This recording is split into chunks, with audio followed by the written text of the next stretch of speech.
రోడ్ల మీదకి నిన్న మా భీమారంలో నేషనల్ హైవే దిగ్బంధించారు మా వాళ్ళు. 5 రైతులు వచ్చిర్రు, 60-70 మంది మనోళ్ళు. నిన్న చెన్నూరులో కిష్టంపేట దగ్గర జాతీయ రహదారి మీద కూర్చున్నారు. 4-5 రైతులు, మళ్ళీ 100 మంది మనోళ్ళే.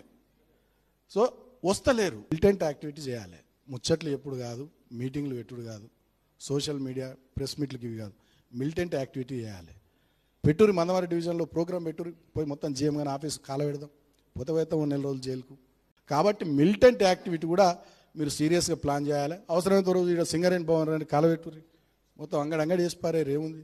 ఆ ఫీలింగ్ రావాలి, ఆ ఓనర్షిప్ రావాలి మన సంఘం మీద, మన నాయకత్వం మీద. కాబట్టి మిలిటెంట్ యాక్టివిటీ ప్లాన్ చేయరు. మన ఏరియాలో అన్ని రైల్వే లైన్లు ఉన్నాయి, కోసిపారేరు. రోజు ఓ ప్రోగ్రామ్ పెట్టి రైలు రోకాన్ని పెట్టి రైలు కోసిపారే.